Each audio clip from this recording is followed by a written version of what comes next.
इसमें सारे एंगल्स देखे गए और इसका पोस्टमार्टम भी जो रिपोर्ट देखी गई उसमें किया।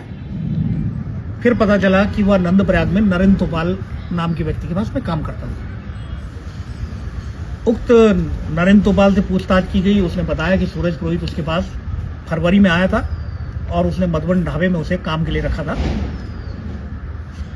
रात को रहने के लिए उसके अन्य कर्मचारियों बबलू सिंह, हयात सिंह बिष्ट आदि के साथ में कमरे में रहता था और 15 फरवरी 2026 शिवरात्रि के दिन वहां से काम छोड़कर चला गया था। ये नरेंद्र तोपाल के द्वारा मैं प्राइमा फेसी बताया गया। इसमें नरेंद्र तोपाल अन्य कर्मचारियों से विस्तार से हमने पूछताछ की।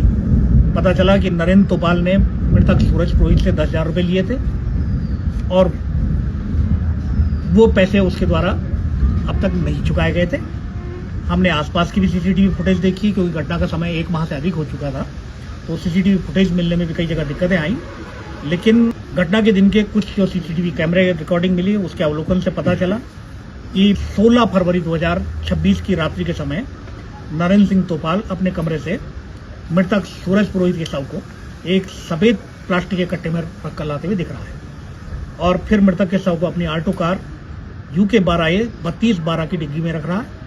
फिर शव को लेकर नंदप्रयाग पुल की ओर गया और जब आगे हमने नंदप्रयाग पुल के बाद सीसीटीवी कैमरे चेक किए तो पता चला कि ये गाड़ी उसकी सैकोट जाने वाले मार्ग पे झूलाबगड़ पुल की ओर जा रही है और बाद में नरेंद्र तोपाल वापस जो है कमरे की ओर गाड़ी लेकर आ रहा है। जो पूरी हमने जो इसमें चेन जोड़ी और नरेंद्र तोपाल से भी पूछताछ हुई, जो हमें उनके द्वारा जो चीज़ें बरामद कराई गई वो रस्सी और कपड़ा जिससे इनके हाथ और पांव बांधे गए थे वो भी उसके साथ के सेम कपड़ा और रस्सी हमें उसके कमरे से बरामद हुए।